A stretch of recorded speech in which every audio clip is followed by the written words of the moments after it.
guys, this is Trapper Wallace here, and this is my very first video on my very first YouTube channel. And what we do on this channel is just my daily life of trapping, fishing, and hunting. And what we're going to be doing on this video today is showing you some of my traps and telling you how to set them up in the woods and stuff like that. So my editor, his channel is linked down in the description, Reggie Bug, so go subscribe to him and let's get into this video.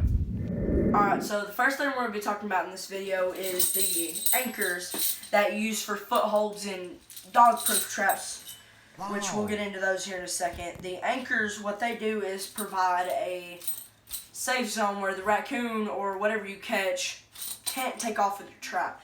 When you bury this thing in the ground and they pull up, all the dirt mounds on top of it, like burying a person in the sand, they can't pull their way out of it. Just like this thing, something can't pull it out without digging it up, which more than likely they're not going to dig it up. So those are good. I think I have 13 of these, and now we're going to get into the dog-proof traps here. So we got some dog proofs, pretty easy to say. You just pull this forward, latch this little clip down here that's hooked to the pad in the center inside.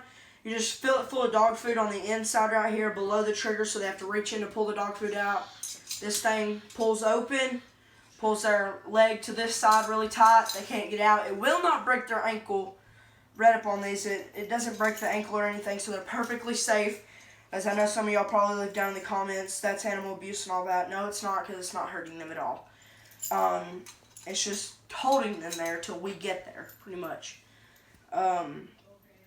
What you're going to do is shove this in the ground beside a tree or a creek, because raccoons like to wash their food. So just bury this in the ground right here, all the way up past this circle piece right here. And you want to take like one of these anchors, and you want to put it through here with a zip tie or something and tie that into the ground and then have it submerged like that. So when they get on it, they still have room to run around in this, and they're not just stuck in one area like this, because they will be able to pull this out of the ground, no doubt. Just pull that straight up. It'll come out of the same hole it went in. But those you're going to bury, you're going to put the dirt back on top of it. So now, since I told you how to do the footholds, we're getting on to the main part of the video. The hardest part is the other trap. These are the footholds, and they will break your bone, your finger, your wrist, toe, foot. So don't get any part of your body stuck in these. I'd recommend just using the DP traps for raccoons, but these are mostly used for bobcats, coyotes, beavers, snapping turtles, all that. You push it open right here, and you step on both sides, and you make sure this trigger piece right here is folded back so it doesn't get stuck. Then you open the jaws of it right here, and what you want to do is flip this over this jaw right here, and you want to stick it under that lip and push the thing up, and it'll stay, because these springs right here are so tight, and it'll stay under there. And you want to use one of these, but you've actually got to bury the whole set underground, because you want to dig up a hole near a grass wall, so you can be able to provide a safe zone that coyotes can only, or bobcats can only come in one way to get the food in the back and step on your trap. When they step on it, this thing is going to close and these things are going to come up. These things are super tight. You know, I have to use my feet to open them, step on them with my weight, because I can't do that just with my arm, my hands. Really tough. So they will not be able to get out of these. And what you want to do is you want to go to like a barn or something you may have, and you want to dig up, you want to grab some of the dry dirt and put it in a bucket, because you don't want to use the dirt you've dug out of that hole.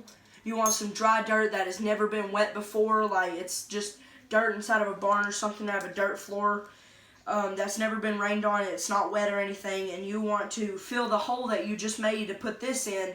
You want to fill it back up with the dirt from the barn.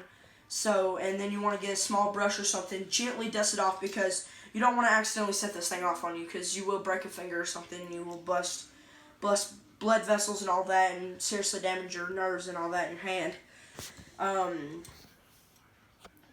And the reason you want the grass wall is after you set the trap, you want to put a hole in the back of that grass wall right there and put your feet in there, so when they come around the side right here to go in there and grab that feed, they step on it, they're stuck.